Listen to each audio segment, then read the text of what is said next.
Hey there, and welcome back to Temporary Locals. I'm Jared. And I'm Megan. This week, we are taking you to the desert of Arizona. This is a trip that we took over the weekend, so it is pretty fresh in our minds. Very fresh. So before we get into that, if you are new here, we are an adventure-loving couple sharing real stories from places that we've actually been. So whether you're planning your next adventure or just here for the storytelling, you're in the right place, and we'd love it if you'd subscribe and join us for the ride. We put out new episodes every week. We did take a week off. We took a week off because we were going on this trip and we had a lot going on.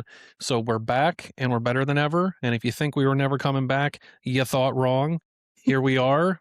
We just got back from the desert a couple days ago. Yeah. So Temporary Locals is still going strong. Let's get into it. Yeah, absolutely. And you know what? We're allowed to take a break. We have full-time jobs too. That's right. So We took podcast PTO, pod PTO. yeah. Is it PTO? It's just TO. From the podcast. Yeah. Yeah.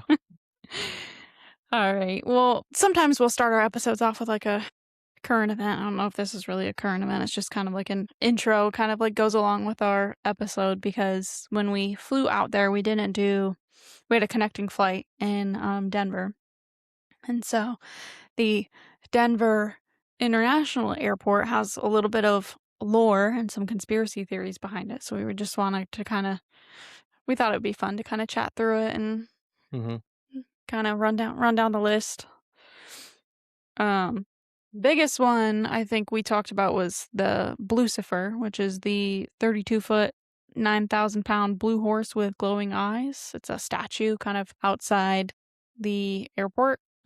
It's believed to be cursed because it fell on the artist that designed it. We tried to look for it while we were there. I've seen it before, but Yeah, usually after it's on the main drag out from the airport, going into the airport and leaving the airport, but it is kind of far away. But I think you can spot it from certain like vantage points within the airport.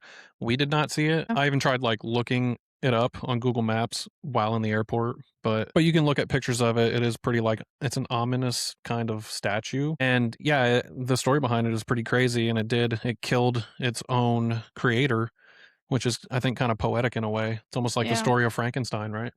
So the artist was Luis Jimenez, and I don't remember when he started constructing it, but it was like being finished in 2006. That's when a piece of it fell on him and killed him. Yeah, eerie, poetic. I totally get why people say it's cursed. It also just it has red glowing eyes, so. Yeah, it's one of those art pieces that's cool, but it's also like, why is it at this airport? Yeah. It's kind of, a lot of people may think like Denver Broncos, but if you kind of look into the story behind the art piece itself and its creator, it has nothing to do with that. So yeah, it is kind of like it's kind of a creepy statue to just have there for no real reason other than it's just a cool art piece. But it is a focal point of a lot of conspiracy theories surrounding the Denver airport, which I think we'll talk a little bit more about some of the other ones. But yeah, Blucifer is definitely a sight to behold. Yeah. Yeah, and definitely, it's like, because there's so mmany different things about the Denver airport that are like, people are like, that's kind of weird. So it's like, one's a coincidence, two is, there's so many things that it's like. Yeah. Another one is there's, rumors that there's underground bunkers or tunnels. So some people say that it's built on top of like an underground city, a military bunker, or, they have secret tunnels connecting to NORAD. And that, I think, theory came largely out of there was a lot of like construction delays, and they blamed it on like malfunctioning baggage systems, but who really knows? Yeah, I mean, that one to me isn't as like conspiratorial. I think most airports probably have some sort of underground tunnel system or bunker in case of some sort of like international threat, or to move high value people, whether that's politicians or who knows, maybe celebrities, so that they don't have to walk through the airport. Yeah, I don't know. I think there's a lot more underground than a lot of people realize. I mean, a lot of cities have entire underground like cities under them. A lot of military bases have underground stuff. I think if you could go underground in a lot of places, people would be surprised how much is actually what you see on the surface isn't all that's there. So for an airport to have like underground bunkers or tunnels or whatever, I don't think that's that crazy. Yeah. I don't think that necessarily means anything. Yeah, me either. And I mean, I was just at the Salt Lake City airport, and that's just how you get around. Like the terminals are just like stood up buildings, and they're spaced out, and then Hmm. you get to the terminal by going underground, like just walking. Yeah. So, The Denver airport is nice though. I mean, they've done a lot of, aside from all the like art pieces and art installations, they've done a lot of like renovations in there and everything. And so it's like, it's all very nice. They have that big plane that's in there. I took a photo of. You can kind of go up on like the upper level and look out over most of the airport or that side. They also have like some like antique type museum stuff in like glass cases up there that you can go look at. Stuff from like ancient like China and stuff. oh, So that's it's kind cool. of cool. Yeah. Yeah. There's something about Masonic symbolism. So there's a Freemason capstone from March 1994 in the South Terminal, and it mentions a New World Airport Commission. So just kind of feeding theories of like the Illuminati or like a New World Order controlling the airport. Have Hmm. you have you ever heard about that one? Yeah. I listened to a podcast, The Y Files. Anybody out there that's ever listened to that podcast? It's a really cool show to listen to. He had on a guy who was talking about the Denver airport and some of the conspiracies behind it. And he was actually like, his family's actually connected to the Denver airport. I think one of the roads leading in and out of the Denver airport is named after his father, who was a Freemason. So there is actual like history with Freemasonry connected to that airport. Now, whether or not that means that it's like, you know, anything malicious, I don't know. But yeah, I mean, but again, that goes back to my earlier point is like a lot of stuff is. People would be surprised to learn the history behind a lot of whether it's buildings or, whatever. I mean, there's deep rooted history with a lot of secret societies, the Masons, the Knights Templar, a lot of those things. I mean, all of Washington D.C. Anybody that's ever watched what's the movie? Nicolas Cage. National Treasure? Yeah. Yeah, I mean, that's a lot of that stuff's true, So I mean, again, that doesn't like mean anything necessarily, but there is definitely like Masonic symbolism in the Denver airport and there's definitely like history that goes back to that kind of stuff involved in the construction and design of the airport. Yeah, I don't think I knew about the like secret society symbolism. I knew about Blucifer. I knew about the tunnels, and then the only other thing I really think I knew about was um the gargoyles, which so there's two stone gargoyles sitting in the like near baggage claim, and they're supposed to be like protective humorous nods to like traditional Gothic architecture, but a lot of people think they're also symbols of secret societies. We didn't actually, so we wouldn't have seen them there because they were in baggage claim, and we didn't. We had a And connecting flight, so we didn't exit security. we also don't check bags. We don't check bags in this Yeah, household. we didn't. Fuck you going to baggage claim. Yeah, except for when you have one person in the group that's like, I Yeah. checked a bag, and it's like, I checked a giant suitcase. I got to roll around the world. Go fuck yourself. yeah, Unless I'm going somewhere for like a month, then I may need to. When I was out in California for a month, I had to actually I don't even own a suitcase by the way, or I didn't. I had to go because I was there for so long and I bought so much stuff while I was there. I had to actually go to Marshall's and buy a suitcase to check a bag so I could fly my stuff home. yeah, I remember that. But other than that, I never check a bag. Yeah, So, yeah, I don't either. I do carry a rolly suitcase. Now that we're talking about our travel systems, it's a carry on. I like it. I like the 360 wheels. I'm like, I'm fancy. Skirt. Yeah, so back to Denver, there's apparently doomsday murals, and then people say the runway looks like a swastika shape. The officials say, well, they're designed for efficiency. I didn't, we didn't have a window seat, so I didn't look to see, but I think they say the same thing about the layout of Washington D.C. I forget if it's a swastika or the Star of David, which are two completely opposite symbols, but it has a certain, if you like trace out the streets and the major monuments, it like makes a symbol. And so I think some cities were probably designed that way. yeah, I wonder if it's easily seen or if you really have to do some like mental gymnastics to connect the. You could probably go on Google Maps and see it from the air. But again, that's people's imaginations playing, it's just one of those things. You see what you want to see. If you're looking Yeah. for a conspiracy, you'll find it. Yeah, confirmation bias. Yeah. So I think Rome's set up a certain way too, in the Vatican. Yeah. Um, I mean, there's a lot of history there, obviously, but yeah, the Denver airport is at first glance, you go in and it looks like a normal airport. Yeah, there's some weird murals and stuff, but you see that kind of stuff a lot of places, and it doesn't necessarily mean anything. But when you look into the history of the airport and you kind of get into like um, some of the stuff that went into like creating it and some of the history behind that, and you kind of read some of these conspiracy theories, they are pretty interesting. And I don't know again how much of it is true, but it's something cool to look at. Yeah, and it's fun to talk about. Yeah. We had fun with it while we were there. All right, I think we spent enough time talking about Denver International, so let's kind of get into the bulk of our trip. So overall, we spent time in downtown Mesa. We visited Montezuma Castle. We did the Grand Canyon, Sedona. We saw a huge cactus that we'll talk about. We went to Saguaro National Park and Tombstone.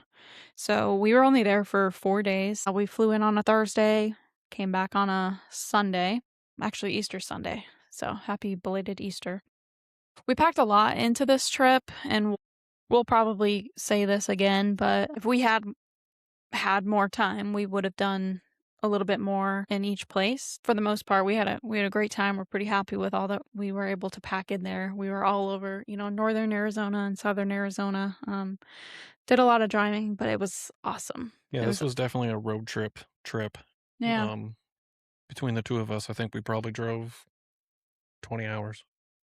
Yeah, it didn't really feel like that because it was a little short, 3 hours here, 2 hours there. Yeah. So, first day we got there, we spent some time in downtown Mesa, largely because I have a friend out there that I work with. So, I wanted to stop and say hello. And we ate at Tacos Chiwas in downtown Mesa. And we also kind of walked around while we were killing time before we met for dinner. We saw the Nile Theater and took a picture of that because, you know, Jared is I would say aficionado. I don't know. You really like ancient Egypt, so we thought that was a cool mural. We can put that on our Instagram. We also went into this really cool like book gallery in downtown Mesa, and it's just like the sign just says books in red on the outside, and so we were like, oh okay. We like going in, random bookstores. So Yeah, it was a um used bookstore. I think it was actually called the Mesa Bookstore. And it really was like an old school library feel to it. It was all yeah, wooden. A lot of again, all the books were used, so it was like it had a very it almost felt like antiquity being in there. They had the old roller ladders yeah, like a floor to librarian. ceiling wooden Yeah. shelves. And yeah, just every type of book you could imagine, but they had an entire section on ancient history and ancient civilizations, and then within that section, they had an entire area just on ancient Egypt. So I was probably there for like 20 minutes just looking at the books. Yeah, you bought one.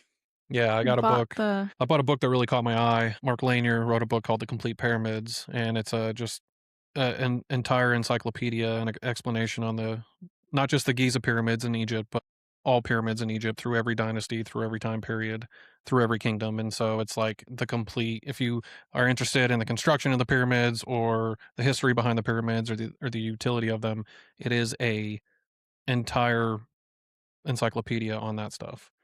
So it's really cool. It's got pull out pages for more of the major pyramids. It has like a pull out where you can unfold it and it shows you the inner chambers of the pyramids. It shows you, all the different history behind it. And it has diagrams and pictures, color pictures. yeah, It's a very in depth book. yeah, it is. It's really cool, and I think you got it for like $10. Yeah, it was like $10. Yeah. It's a pretty book, but it's a hardback. Is that Yeah. Hardcover. hardcover? One of the things. So yeah, we really enjoyed that bookstore. Harper and I walked around it, and I took some pictures and stuff. There's just so much in there. There's an upstairs. There's a downstairs. It was pretty quiet while we were in there. I think we were the only people in there. So it was really cool to spend time. If you're in downtown Mesa, check out the bookstore down there. It was definitely a hidden gem. Yeah, And I think a lot of people nowadays, I think books have kind of made a comeback. I think people have kind of rejected online reading and fucking Kindles and all that bullshit. you see a lot of people going to Barnes& and Noble. Every time I go to a Barnes& and Noble now, which is, a chain and everything, but I like them. I like Barnes& and Noble. They have books. They're always busy. Like, a lot of people like books again, but this place wasn't a Barnes& and Noble, like, it was a real bookstore, you know? Yeah. It's like going to a real coffee shop, not a Starbucks. Yeah, and So you we don't really come across felt them that often. what? You don't come across them that often. Right. So it really made us feel like temporary locals going to, like, a local, real local bookstore. Yeah. So, Yeah, we also went to Mad Candy, which was a suggestion from my friend who lives there. It's the theme is a mixture between Alice in Wonderland and Willy Wonka, and it's just like a really, you know, whimsical place. There's like all sorts of colors and decor. You walk in and there's a table that's set up like the tea party from Alice in Wonderland, and there's just different little areas that you can sit in. They've got like the photo walls with the what is it? The neon signs that say like Mad Candy. It's really cool. They've got all kinds of very obviously candy in there. very Instagrammable. Yeah. Yeah. Very aesthetic. But yeah, and so we I got was a in couple there reading things my in there. book I know. Yeah. because we went there right after the bookstore, so I was in there reading my Egypt book while you guys were looking at candy. Yeah. We're just walking around like taking pictures, and Harper got a giant gummy bear. Yeah. They had like pickle flavored candy, like gummy in there. I was like, Gross. I know, gross. But anyways, we really enjoyed it. It was a cool little kind of pit stop before we got our trip going. So that was Thursday. We went and we stayed with your aunt, so we went and Shout out Aunt Debbie and Uncle Tom. Thank you for being great hosts. My family out there, I haven't seen a lot of them for a long time, and they were all super awesome. They're super good people. And we kind of used my aunt's home in Cave Creek outside Phoenix as a base. We did stay in Sedona one night, which we'll get into, but um, yeah, I just wanted to bring that up. Like, this trip was also to kind of see some family that we haven't seen in a long time, and my aunt and uncle and all my cousins and their kids, and they're all just really nice, really great people. So we had a lot of fun with them. yeah, absolutely. It was my first time meeting most of them. We went to Peru with Jared's Aunt Debbie, so she was with us on that trip. But yeah, the rest of your family we had never met, and I think they had never met Harper either, our 12-year-old. So yeah, it was awesome. We spent time with them on Thursday for like a Passover dinner, and then we went and rested our heads for a big day. That was Friday. So Friday we got up and we had basically two things on the list. Yeah, we got up early. I made sure everybody was up early. Yeah, we headed out from Cave Creek and we headed north. That was the first day I had it kind of planned out. 2 days. One day we were going to head north, and the next day we were going to head south. So Yeah. So we went up to Montezuma Castle on the way to the Grand Canyon. So I forget exactly. It wasn't that far from Cave Creek. no, I think it was like an hour and a half. Yeah, okay. Um, yeah, It's in Camp Verde, Arizona. So that's a national park. So Jared got a lifetime America the Beautiful pass. So was yep, able to save some money on, entrance fees using that lifetime pass. It's a short walk, so a 3rd mile loop that you can go up and see the cliff dwelling. There's like a water source. I can't remember if it's a river or what that we could look out over. it's lake. It's Lake Montezuma. Oh, that's right. Yeah. You want to read some of the history? What? Do you want me to read it? Uh, yeah, go ahead. It's on there. So, this Montezuma's castle is attributed to the Southern Sinagua people, which is a pre-Columbian culture, and the evidence suggests that the dwelling was constructed as early as 1125 AD and occupied until as late as 1395 AD. And the Yeah, cliff dwelling is really cool. It's like carved into solid limestone, which is a soft stone, and it's like easily like malleable. Some people may know that like the casing stones that were on the Great Pyramids in Egypt were made out of limestone. And so a lot of ancient cultures that had like access to limestone would use it for construction. But yeah, Montezuma's castle is really cool. And I was waiting for you to pronounce Sinagua. I wanted to see what you were going to say. did I do it right? Yeah, you did. Yeah.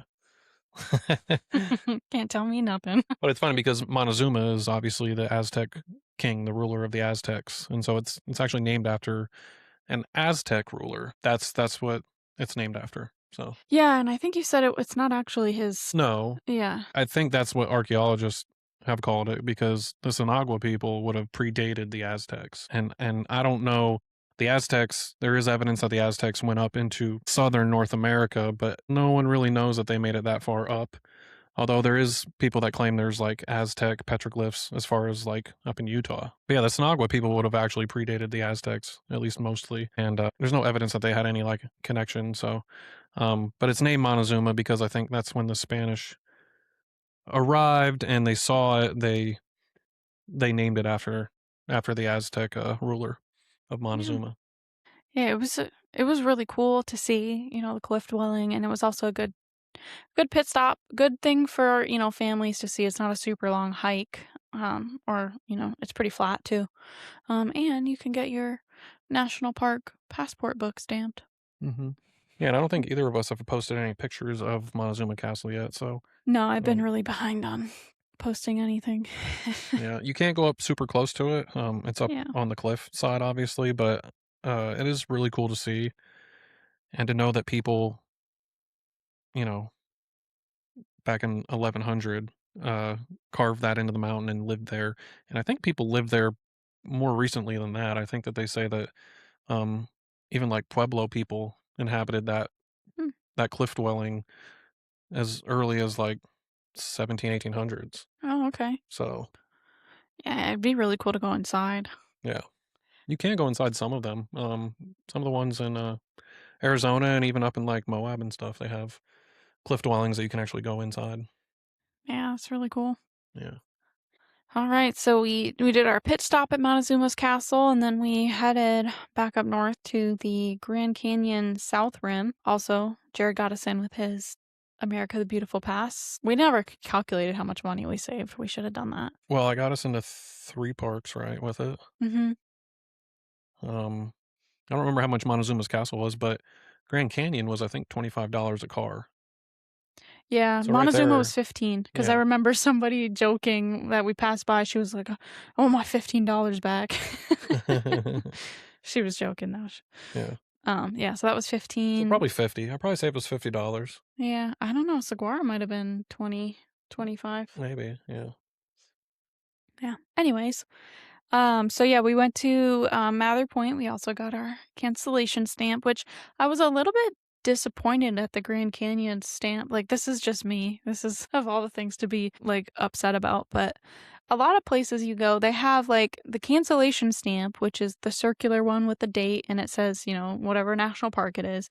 And then they have some like other like Cool one. yeah, anniversary one Mhm. that's like really cool and it's a big stamp, but Montezuma's Castle had different ones like they just it's more of like a, a stamp of like a picture or something, but it's also related to like the place. But yeah, I was like, I guess Grand Canyon National Park is pretty busy, so maybe they used to have those and like people walked off with them or something. But that was all that was at the station. I was kind of like, oh, okay, well, Well, it's kinda like when you get a border stamp entering a country in your passport, and it's, like, just a lame it's not cool. yeah, Or if they don't even stamp your shit at all, and then you go somewhere and some places now will do, like, other stamps, like, so you can get, like, a cosmetic stamp, but it's like when we went to Machu Picchu, you could hmm, get a stamp at Machu Picchu, going up to Machu Picchu at least, of, like it's like a cool stamp that has the mountain and it has, like, the ruins and stuff, and it looks like Machu Picchu stamp in your passport,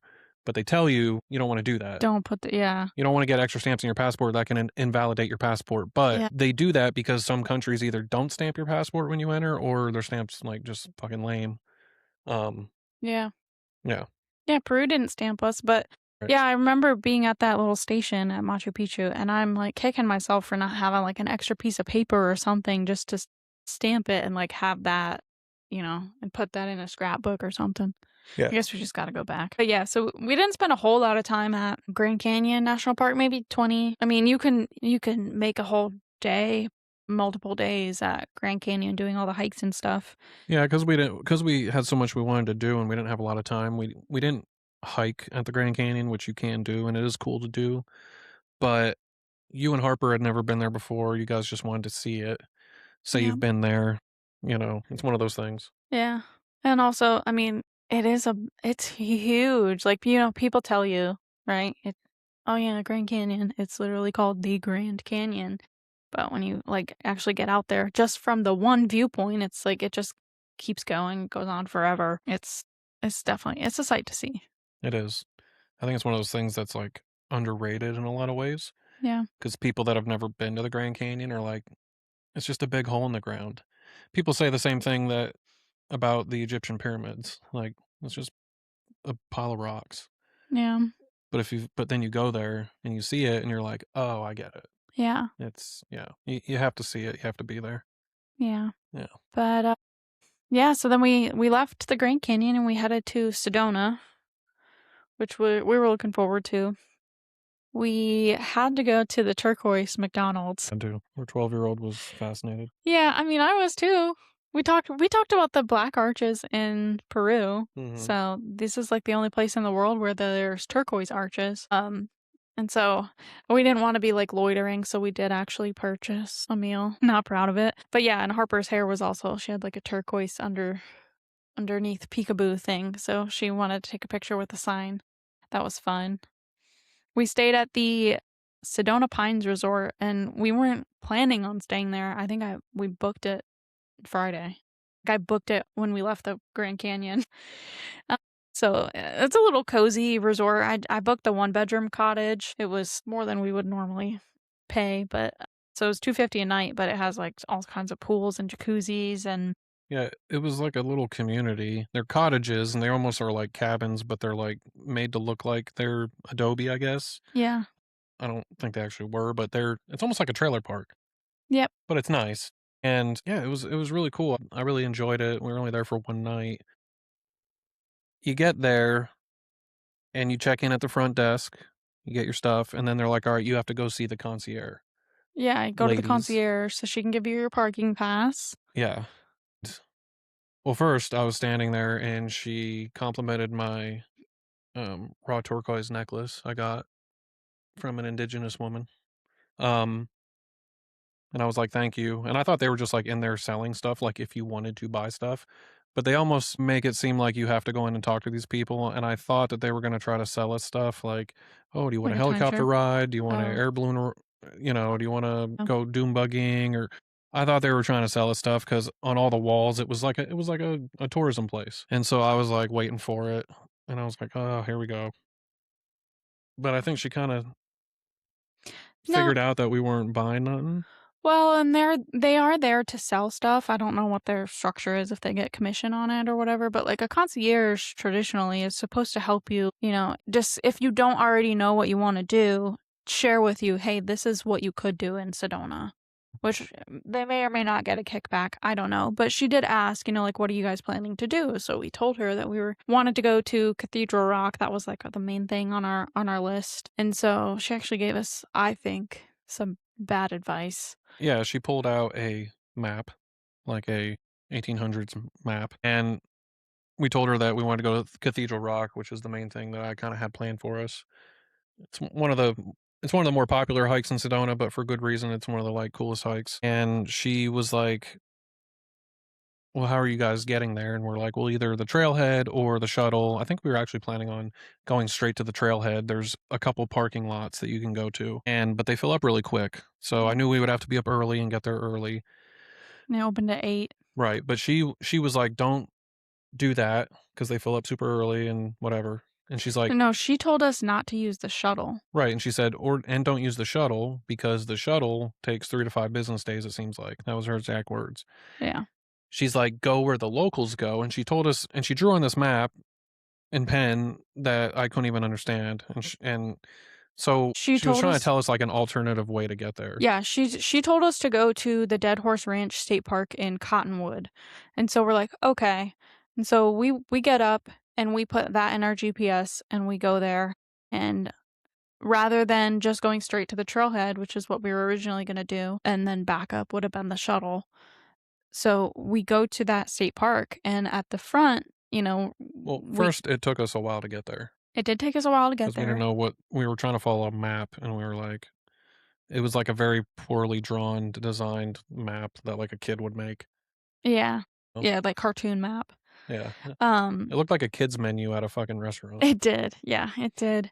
So we get there and we talk to the like ranger at the state park and we're like, "Hey, can we get to Cathedral Rock from here?" And she's like, "Yes, but you have to do a river crossing and it's 2.5 miles one way." The hike that we were talking about doing from the Cathedral Rock trailhead is like 1.2 miles round trip. Mm. There's a lot of, I think it's like elevation, but so I'm like, "Oh, we should have clarified that when the concierge lady was telling us." I thought I was under the impression we were gonna be able to access it from the same place, but I don't know what I thought, honestly. Well, and But we would have done that hike, but we had Harper with us. yeah, we had a 12-year-old with us who's not prepared for a 5-mile hike. Right. Through a And river. yeah, This isn't Costa Rica. yeah. You know? Yeah, so we were like, "Okay, let's try to go back to let's go to the trailhead." So we went to the trailhead. Honestly, in hindsight, we probably should have just gone straight to the shuttle. I don't know if it would have changed the outcome, but it just added salt to our wound to get to the because at that point, it was 8:30 when we got to the trailhead, and there was somebody sitting there and turning people around because the lots were full, so it's like, "Okay." We're getting frustrated. Then we go to the shuttle, and the shuttle parking lots are full, so we can't park there, and we were like, "You know what? That's it. We're not doing this."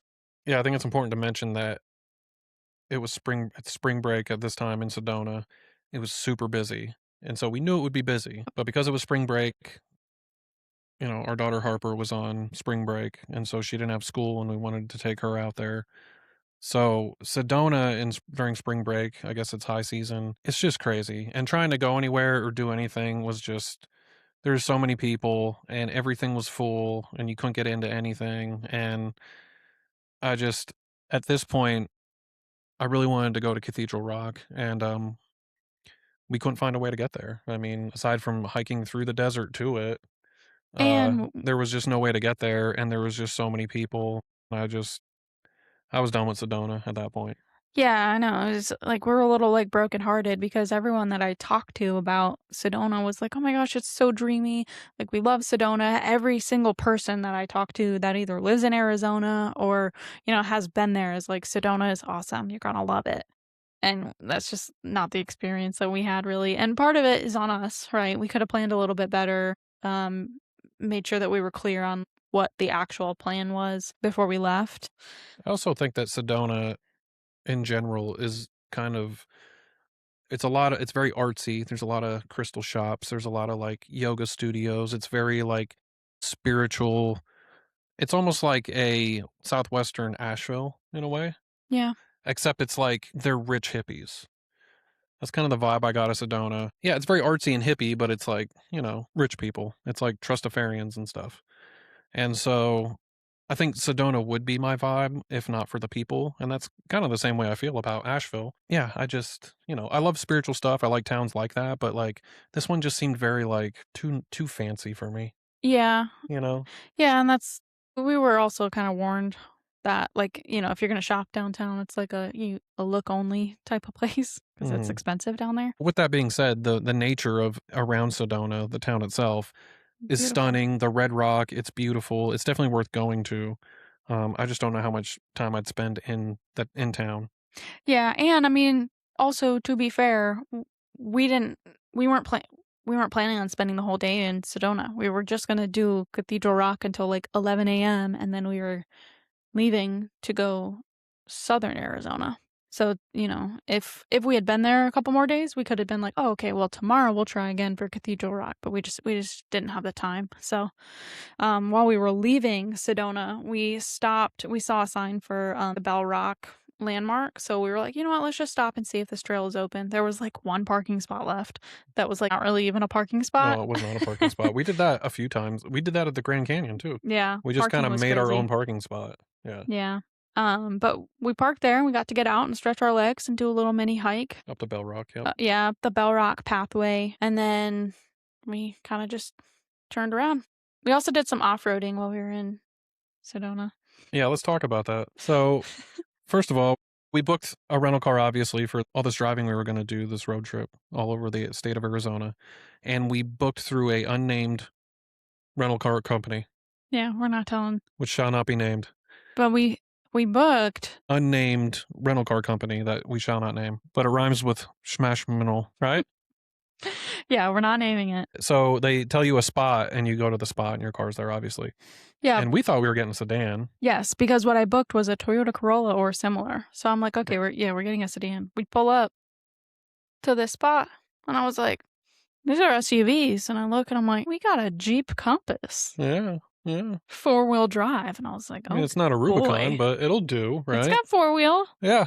So Megan decides that we want to go off-roading in this fucking Jeep Compass. Well, yeah, I just had the itch because we're going to Moab soon to do that in actual like capable Jeeps. Not that this real one Jeeps. wasn't capable, but hey, it fucking it did it did it. Yeah. So I looked up an OHV trail that was I was looking for the least extreme OHV trail out there. You know what I mean? And so what I found was something near like Ranch Loop, and it was on like a a free range cattle area, and it was. I don't know. It was kind of muddy, but there were some spots that were pretty sketchy for what we were driving in. May or may not have scratched it a little bit. Yeah, we got on a dirt road, and you take a dirt road out, and there's people camping out there. There's people with trucks. We saw a couple buggies and stuff, like dune buggies and stuff. But then eventually you turn on to like a clay mud trail. It's a very narrow trail. And I guess in a bigger Jeep with a lift or maybe some bigger tires, it would have been not too bad. But some of it was kind of, I kept using the phrase saucy. I don't know why. Yeah, I know. I was like, babe, this looks a little saucy up here. Dude, and there was some times where we were like angled really far, which it didn't feel, it always feels worse than it is. Like it feels like tippier than it actually is. But yeah, there was one part where I was like, white knuckling it through there.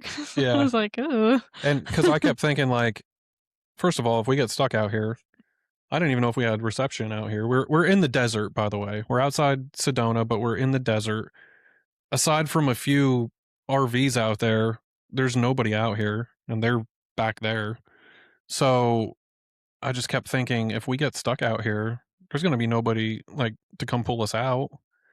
What are we going to do? Call a tow truck? I mean, I guess maybe, but we didn't see anybody. We would have just been stuck out there in the desert all night. We would have had to walk back to town. And so I wasn't thinking about that. Yeah, of course you weren't. That's the things I have to think about. Okay. And then I was thinking, like, I'm going to have to push this fucker out of a ditch. Yeah. I'm going to have Harper out there with me, help him push. Or we could have put Harper in the driver's seat and been like, just press that pedal.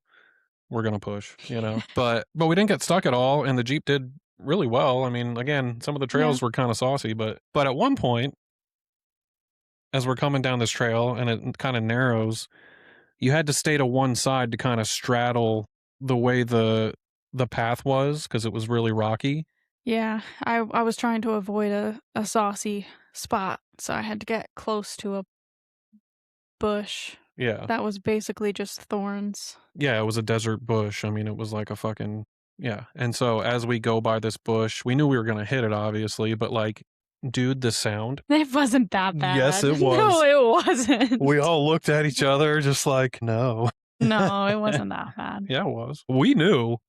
That's why we got out, because you could hear it.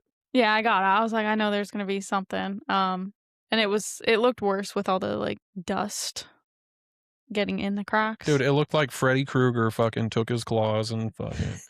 No, yeah, it did. No, it didn't. Bruh. You're saying that now because we're fine, but at the time, you were a little worried. I was a little worried. I was like, oh man, I'm not going to get my deposit back. Yeah. We were like, oh, do we have to go get paint? Like, we have to. Yeah, I was like, we're going to have to go to an auto store and try to match the paint and be out there with a little Q-tip. Yeah, dude. It was not. No. But how about the cattle? The cattle are they're free range cattle, like we said. So they're just out there free ranging it up. And we drove up the trail and there's a watering hole and there's some cattle around the watering hole. And then there was a black cow just in the path. Looking at us, staring us down. Staring at us like, who the fuck are you? This is my watering hole. They looked mad. And he didn't move. Like we had to almost drive into him. And then eventually he kind of walked off to the side. But he was like right there. He was like 5 feet from us. Yeah. And so, yeah, he was on that side and then the watering hole was on our left. And there was like 2 or 3 bigger cows and then 2 calves. And a couple of the cows on our left, which I'm assuming were female. Yeah, one of them had an udder, was just kind of like staring us down too. And that one that stared us down, the black one, was a male, and he was just looking at us from over there. And I was like, oh man, I was like, slowly drive through, like la la la, it's fine. But the little calves were cute. They were all fuzzy. And so we had our windows down, and this cow was just like, you can almost touch them. And I remember Mhm. thinking, like, oh God, we're going to be those people. Like, you see all these dumb fucking tourists that get mauled to death by a fucking bison, Yeah. you know? But we were totally those people. We were taking pictures of them and stuff. We're like, oh yeah. And Harper had a little plushy cow, her moo moo, Yeah. and so she held him up and took a picture with the cows in the background. Yep. So that was our off roading experience outside Sedona. We headed back into town, stopped, got out, looked at the car, and was like, ugh. And it's actually how we found our cabin that night, or our little pueblo, Our cottage. our cottage, yeah, cabin cottage. Because remember, we were coming back after dinner, which we'll get into dinner, but there was another Jeep Compass just like ours, red also. Yeah. And we saw it and we were like, oh, is that ours? Because it was dark. Yep. But I was like, no, because it doesn't have scratches all over it. Yeah, that became the running joke the rest of the trip. Yeah. Was me scratching the rental. So, yeah, so. Back to the concierge. We forgot to Yes. mention they also give you a Complimentary. yeah. Here's a ticket for 2 complimentary margaritas, and Jared doesn't drink, so I'm like, sweet, I'm getting 2 margaritas. So it's at this Another pro of dating me. So there's an on-site Italian restaurant. They said it was like the best Italian in Arizona or something like Yeah. that. And so we're just like, okay, let's go check it out. We'll get our free margarita with the purchase of an appetizer or something, whatever. But that's not what she said. Which That's means what it's the not ticket said. complimentary. Yeah. I know. We Yeah. debated. These complimentary, quote unquote, margaritas were not complimentary. Yeah. And then they sold me on the upgrade because for one, I don't like a regular margarita. I'm just not a big fan of sour mix.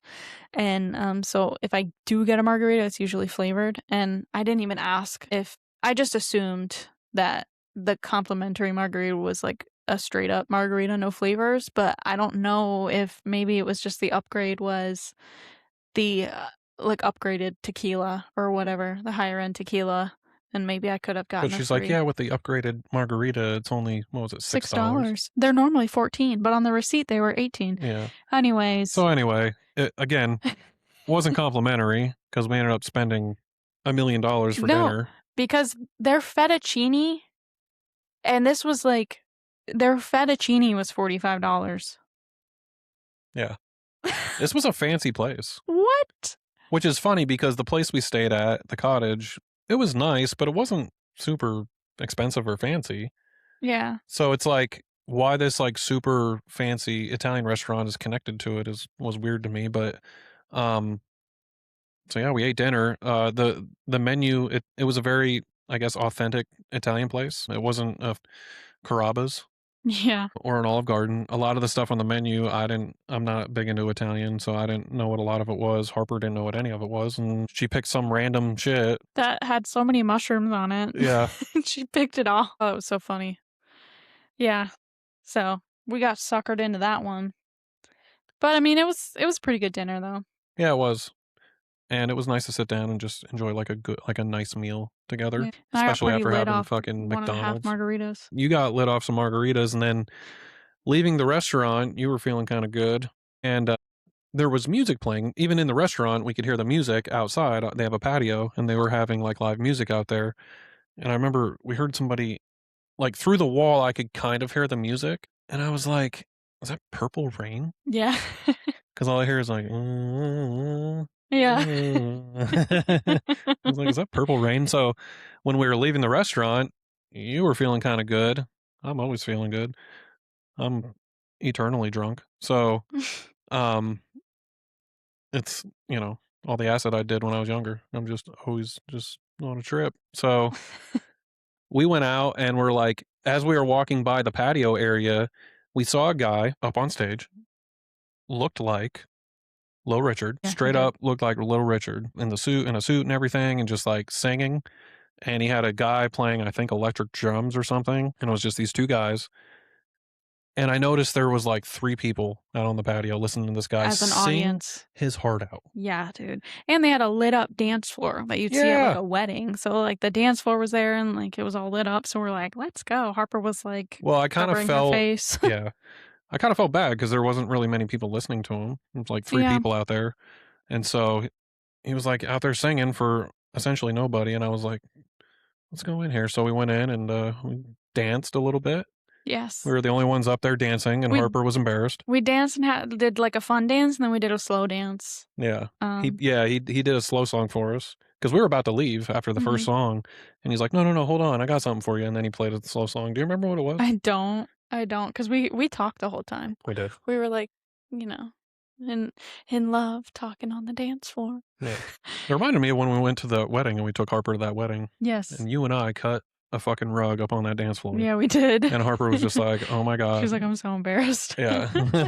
Oh, it was so much fun.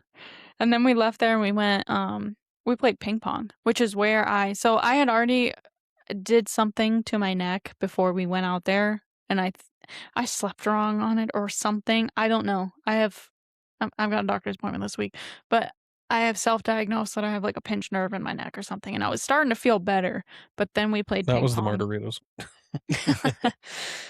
But then we played ping pong, and when we got back, I was like, I'm in pain. But we had fun playing ping pong, We dude. That did. was awesome. Yeah. It was me versus you and Harper. It was basically me versus you, because Well, Harper's not great, but poor girl. Just I guess the way that we were hitting it back and forth, you didn't really hit it to her side of the table, but anytime it went over there, that was the end of that round. yeah. Oh, she would just, like, smash it, She'd either smash it or miss totally it, miss yeah. it. I was like, "Bro, ping pong, like, you gotta be very easy with it." But we had so much fun. All 3 of us, we were just laughing the whole time. Yeah. Yeah, that was good. All right. So we kinda went out of order, like, chronologically. That was that was Friday night. So Saturday was when we tried to do Cathedral Rock, and then we ended up leaving Sedona. We did the Mhm. Bell Rock hike.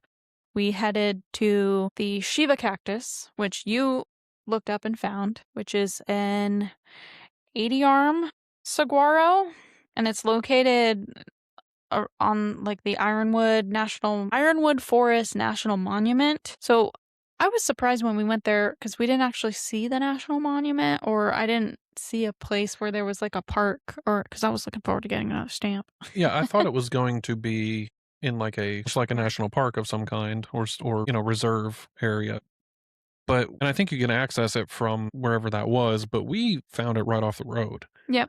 And it's a 2-lane road through the desert, super I mean, there's nobody else out there other than us, and, like, lonely highway, and it's just, like, right off the side it's maybe 50 yards off the road, 30 yards off the road, Yeah. and it's not, like, protected by anything, there's no fence, it's a wonder nobody's ever tried to, like, damage it because people suck, but it is a sight to behold, and you can see it from the road.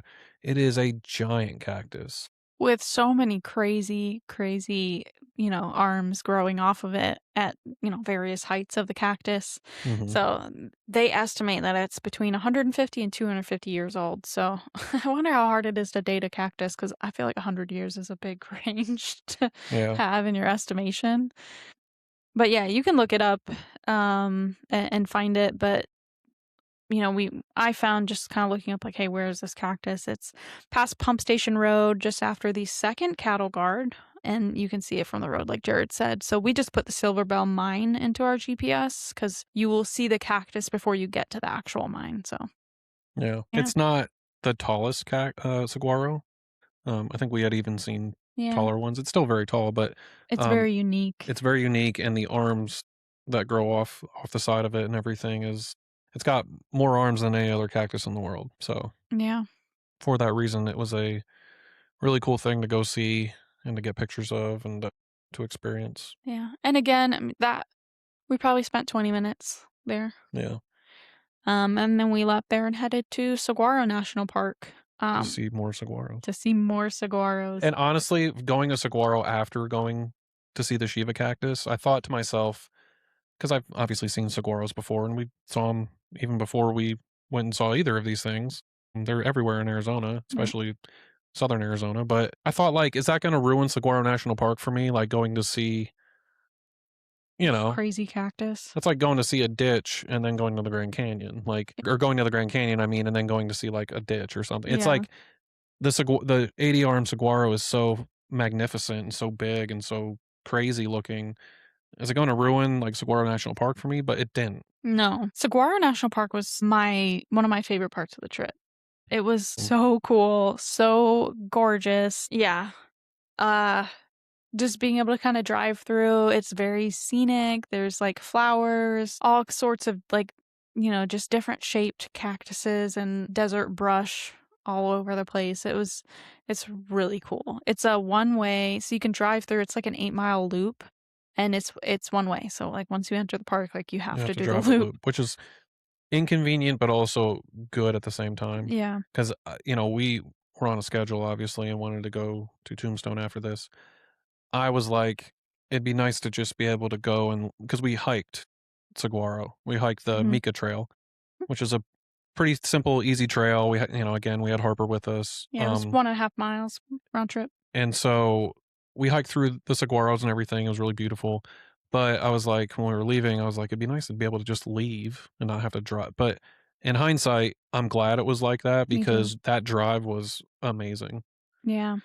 Yeah. So if you ever get the chance, if you ever go to Saguaro or you've been there, um, do the hikes and stuff, but also just driving through the national park is just also incredible. Yeah, and I just wanna call out, this is we were by, like, the Rincon Mountain District on the east side of the park. I think there's another side that we didn't go to, so this was, like, Yeah, just there's the outside of Tucson Tucson. side. Yeah, Yeah.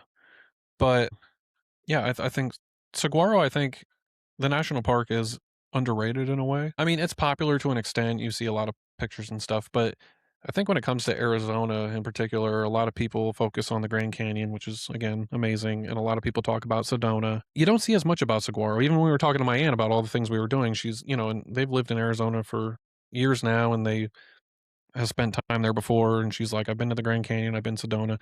She said, she's like, "I've never been to Saguaro." She didn't really know much about it. yeah, And so I and don't think it's as well known, but it's definitely, like, one of the best places. yeah, I agree. I do think it is underrated, and there were other people that I spoke to that, live in Arizona or have lived there that I mentioned our itinerary, which they told us we were crazy and or we were expert travelers if we could fit all of that in Well, we're just a few both. days. Turns out we're both. And B, because I mentioned Saguaro National Park, they were like, "Oh, well, there's like a botanical gardens in Phoenix if you want to go see some saguaros." Like they just like didn't seem very impressed by saguaros, which I guess we kind of talked about that. Like, you go to a place, we're from the East Coast, so we don't see cacti all the time. So to Yeah, go out there, every single cacti we saw, we were like, "Oh my God, it's so cool." yeah, I don't a botanical garden is cool, but it's like, we have botanical gardens here that have that have cactuses and stuff. Yeah. Um, it's not the same as seeing them in the desert, Yeah. and so that's what we wanted to do, and I think saguaro, of all the places we had been, is like the was probably the most, like, Southwest deserty place. I mean, obviously, the Red Rock stuff up in Sedona and everything in the mountains and a lot of the places we went was very deserty, but, like, there's something about Saguaro National Park. It's the highest concentration of saguaros in the world, which they mainly only grow in the Sonoran Desert, but so even in the state of Arizona, that's where most of them are. There's over 2,000,000 of them, and Yeah. just that vibe of being in that national park and hiking amongst all these just a forest of saguaros and desert landscape. It was the most during this trip that I felt like I'm in the desert, Yeah. you know? Oh, we forgot to mention when we went to the Grand Canyon. Speaking of like it, being the desert, feeling like the desert, right? We were talking our 12-year-old up. We were like, all right, it's going to be so hot when we get there. We're going to the desert. It's going to be so hot. We didn't think about how far north we were going, I guess, and the time of year, because when we got to the Grand Canyon, we went from it being like 80 degrees in Phoenix to 47 degrees at the Grand Canyon. I had to buy a pair of sweatpants and a sweatshirt. It was cold. Yeah, I talked it So, up because we didn't mention this, but I used to live in Arizona. I used to live in Sierra Vista in southern Arizona, and so my time out there, I remember it being the desert and being extremely hot. It just and even the week before we went on this trip, it was really hot out there. But mhm. this week, I was cold.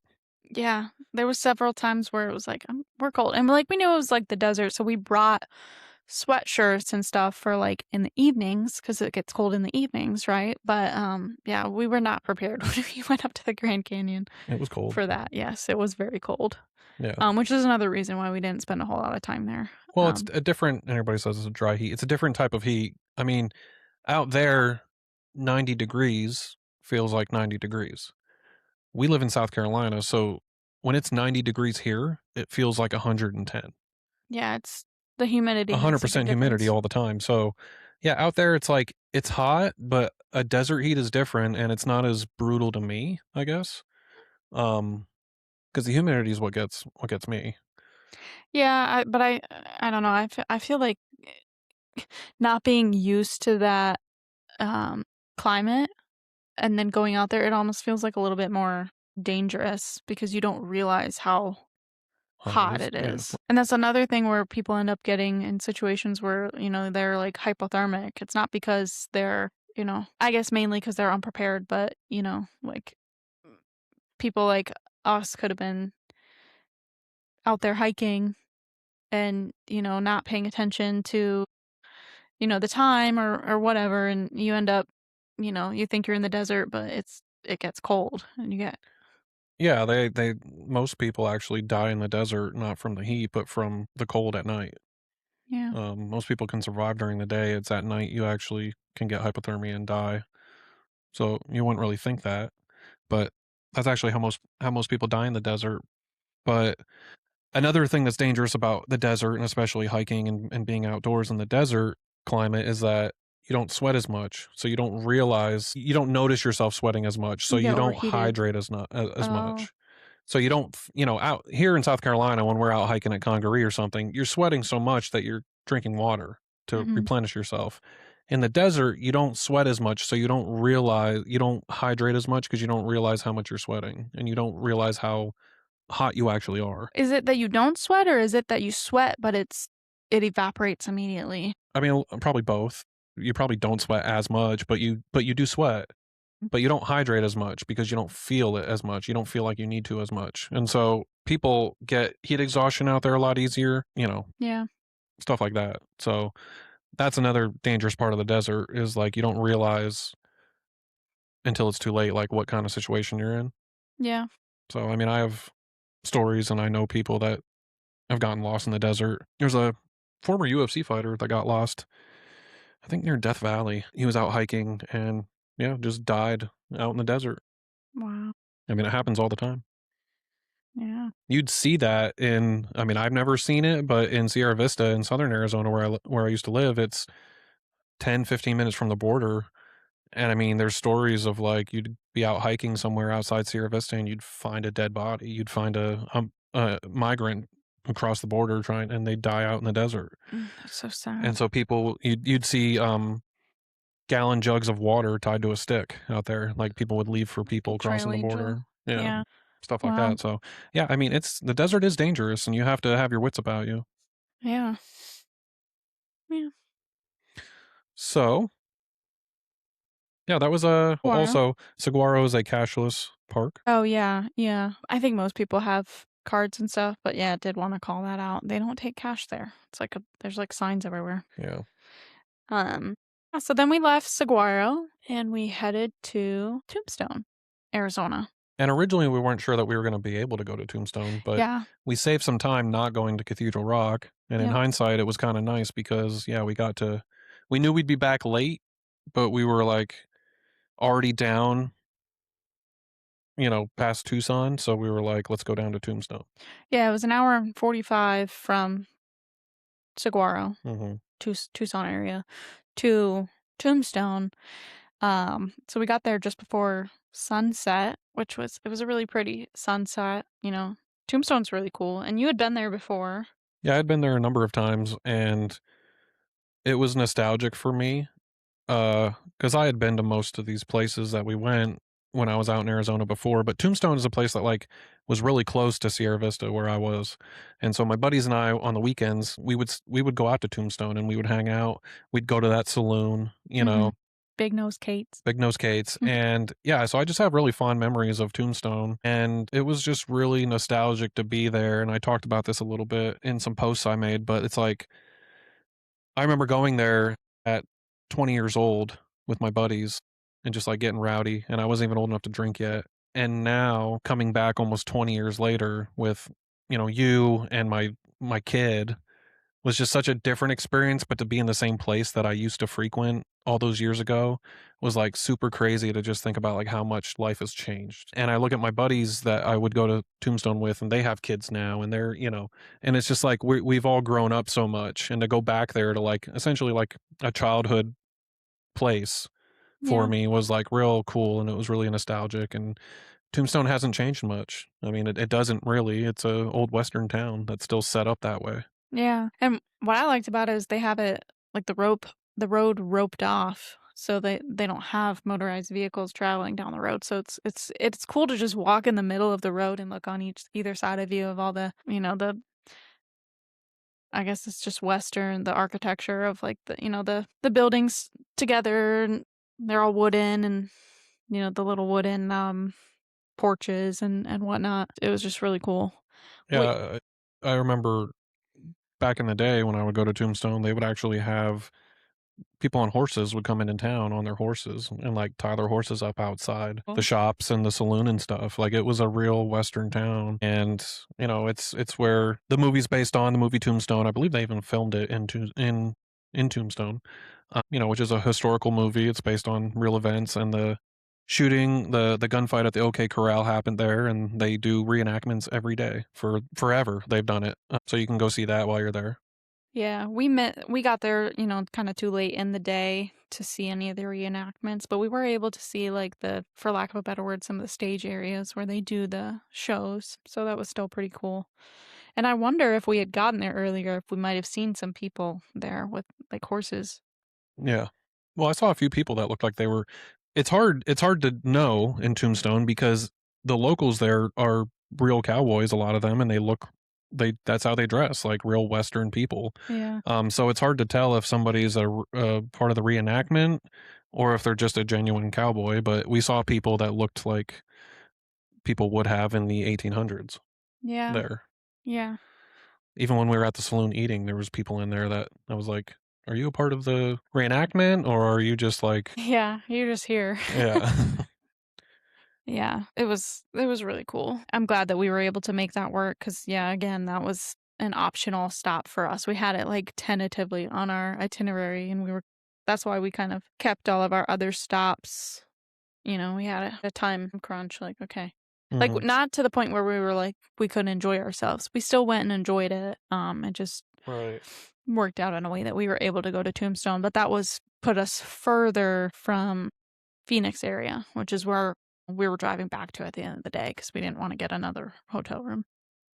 Um, It's funny because driving towards Tombstone, towards, like, Sierra Vista, Bisbee area down there, we passed signs for Nogales, and that brought back memories too because and I've talked about this when in, like, my Mexico episode where I talked about my early trips down to Mexico that kinda started in Arizona, but I remember going down there and we talked about how if we didn't have our 12-year-old with us, if we didn't have Harper with us, we probably would have crossed over into Mexico. yeah, And next time we go out to Arizona to visit and we do stuff, I think we're going to take more time. And I would like to go into Mexico. The rental car company was very adamant about us not driving into Mexico, but I wouldn't do that anyway. I would park at the border and we would walk in.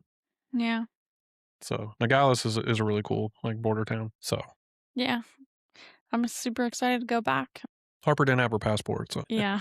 that's another Oh, reason. But I think kind of being on a tight schedule, but cramming all this. I don't want to say cramming in like a negative way, but like getting all the things that we wanted to do in also kind of helped us realize that like okay now like we know the things we like to do, we know the things that we saw when we go back out because we are planning on going back out at some point. We know what we want to take more time for this or that or what we didn't get to see enough of that we'd like to spend more time next time.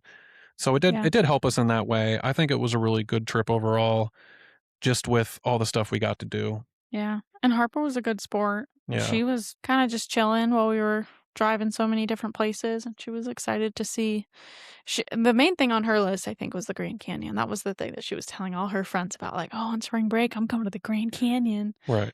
Yeah. But yeah, so we had a good time. I'm glad. I feel it was an experience. I feel good about what we were able to get in there. Mhm. Yep. And like you said, now we know what we would go back and do. I definitely do Saguaro again. Yeah, Saguaro. I'd like to spend more time in Tombstone. Yeah. You can even stay there. I noticed where we parked, like off out of the main town, they have like the old horse-drawn covered wagons that you can actually glamp in. I don't remember them having that, when I was there before. Yeah. I think that would be kinda cool, or just to find, like, a little, like, old western motel Yeah. near town. I'd like to stay in Tombstone. I never actually stayed in Tombstone before, so, Yeah. I think that'd be fun. yeah. And the saloon was really cool. It's like a Yeah. real old west saloon. You go in, and they had Yeah. live music in there. People were in there line dancing and stuff. Yeah, and there's stained glass everywhere. So like on the front there's stained glass and even inside there's all sorts of stained glass with the Doc what was it Doc Holiday Doc Holliday, yeah, and some and other Wyatt Earp, and yeah. yeah. And, yeah, that movie's playing nonstop on the TV in there. There is a TV in there, but other than TV, I mean, the whole bar looks like a real it's old western town bar. Yeah, the bar itself is wooden. It's cool. Yeah. They have a lot of cool stuff in there. Yeah. So They also have like on the when you go to the back to the bathrooms, there's all the walls are just covered in, pictures of people that have been there or there was a lot of like military memorabilia there too. well, it's close to Fort Huachuca and, Yeah. military bases and stuff. Yeah. So, yeah. Yeah. That was really cool. We really enjoyed Tombstone and then you drove like all day. So I drove us back from Tombstone. It was like 3 hours Mhm. right on the dot, I think. And man, I was starting to struggle there. I'm like holding the wheel, like I don't you fell asleep, but I think if you would've woke up and looked at me, I'm like wide-eyed, like trying to I'm like, I'm so tired. And then you woke up and probably the last, I don't know, 30, 40 minutes kind of we were chit-chatting and stuff, and so, that helped, but we were pulling in the driveway In and Cape Creek. in Cape Creek, and okay, if you haven't listened to any of our other podcast episodes or, like, seen any of my social media, I got, like, a couple years ago, really obsessed with snakes because I kept seeing them everywhere, and I was like, "Oh my gosh, these are so cool." So I started looking up, like, okay, well, I wanna be able to identify the snakes in my region, and I joined these, like, Facebook groups and whatnot that are, like, snake identification Facebook groups. You can take a picture of a snake, you give them the location that it's at, and there are experts in there that will tell you exactly what it is. Um so we pull in the driveway. And you're no slouch yourself. You're Yeah, pretty good. I am pretty good, but I'm not an expert on like the snakes native to Arizona. So I can do the southeast Mhm. all day, every day. Oh, that's a cottonmouth. That's a copperhead. Oh, common water snake. I can. I got them. Um, and especially the venomous species. But anyway, so we pull into the driveway, and I'm like, oh, there's a snake. And I'm like, "Oh my gosh, there's a snake in the driveway," and I'm so excited because I it was like the whole time we were out there, I'm like kinda looking around, I'm like, "I hope I see like a rattlesnake," like far away. I don't wanna step on one, but like I wanna see one Mhm. in the wild.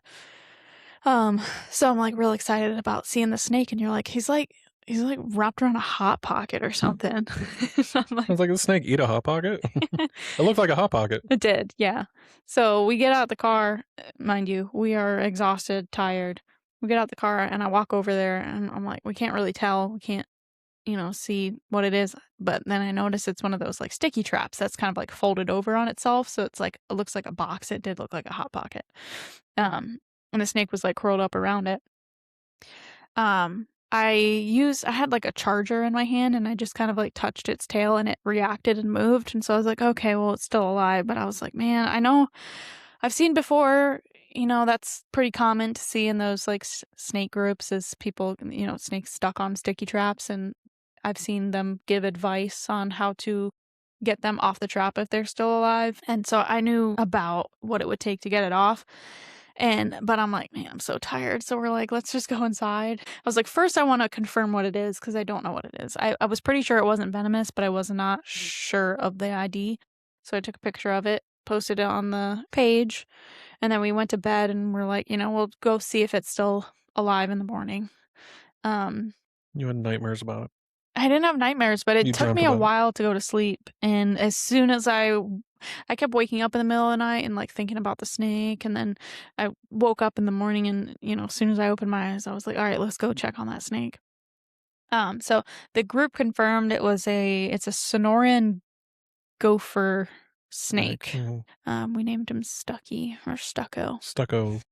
We're assuming he was trying to get at a mouse that was trapped in that trap. Well, I don't know because there wasn't a mouse there, there was, like, a petrified lizard on the Yeah. trap, but Well, and he didn't look like he had eaten, but yeah. who knows? Yeah, maybe he was just kinda sniffing around because he smelled something in there.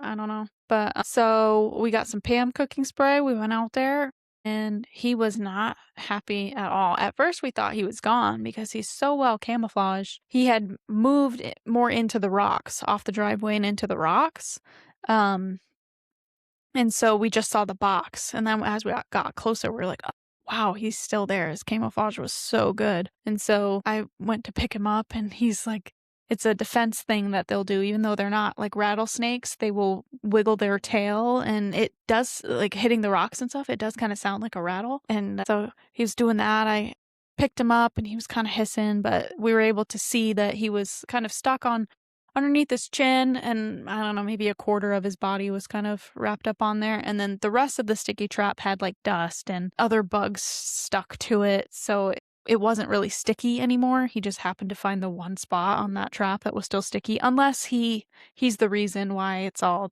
Mhm. dusty.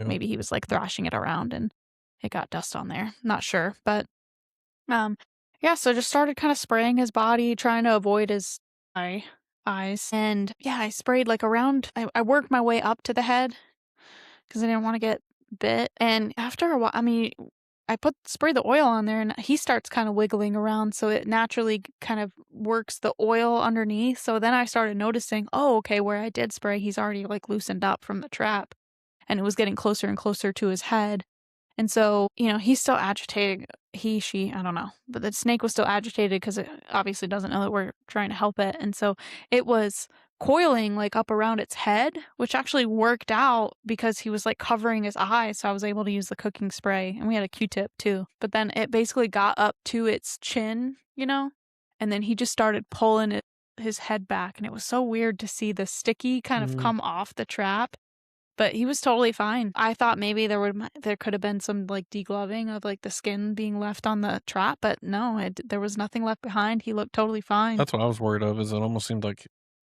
It because I don't know if those traps dissolve like mice or if they're just meant to stick them, Yeah. but, yeah, I was worried he was gonna be, like, fucked up, but, yeah, my job for this whole thing was to go get the Pam cooking spray Yep. and to record it. Yeah, you had to be my cameraman So, because I you're had to document it. you're the snake expert. I was like, "I'll let you Steve Irwin it." Y So but it was pretty Thanks, cool to babe. see. It was cool to watch you, work that, and, the snake at one point was, like, wrapping around your hand and Yeah. stuff, and he was also, like, a 2 or 3 foot snake. He Yeah, was he pretty was pretty big. big, Yeah. yeah. So, yeah, that was cool, and then after he got off the trap, I was filming, and he just hissed at me and then slithered away. Yeah, he totally hissed the whole way and went into Yeah. this little bush, Yeah, it was cool. and we were like, "We did it!" We felt so good about ourselves. Yeah, dude, We it was saved a so snake. cool. It's such a weird thing to say, but I was like, I've been hoping something like that would happen to me. I see it happen to other people on, like, those snake groups all the time, and I'm like, "Man, why can't I be put in that situation?" Um, yeah, so that was really cool. Also another highlight of the trip for me, I got to handle a snake and help him out. Yep. We saved a snake, We did. A gopher snake. and so yeah, after that, we went to sleep, and the next morning, it was Easter Sunday, Yeah, and sure we got was. our stuff, and we headed to the airport, and we flew home. Yeah. Me, you, and Harper. Just 3 coyotes running through the desert, howling at the moon. Oh, we forgot to say we saw a roadrunner. Yeah, yeah, we did. We saw one run across the road, and we were like, "Oh my god, where's Wile E. Coyote?" Saw a chupacabra, I'm pretty sure. Yeah, it was an awesome trip. I mean, like I said, we packed so much into it, and it it was relaxing. I remember coming back. I did a half day of work on Monday, so I came back to work, and I was like, "Man, I feel so rested."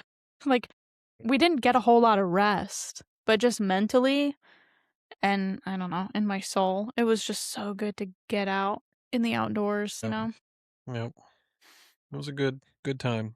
I highly recommend Arizona to anybody that wants to, especially if you live on the East Coast. It's somewhere you can go that's domestic. It's in country, but it's like another world.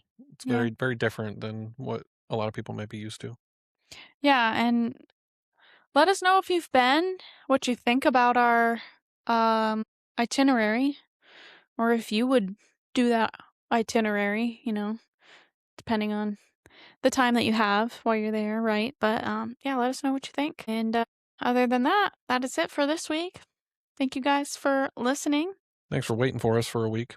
Yeah, I think we're even that going to part. drop this episode a little late, but yeah, I mean, doing this podcast is great and we talk about a lot of past travels that we've done, but we also like to we travel all the time, so we like to, keep current and talk about things that we're currently doing, and so sometimes that involves us being very busy and traveling. And this is like our, passion project. This is episode 39. So we've only taken one other break, and it was right after the new year. Other than that, we've been consistently putting episodes out every week. So That's right. yeah, thank you for waiting, Yeah. like you said. Thanks all our listeners.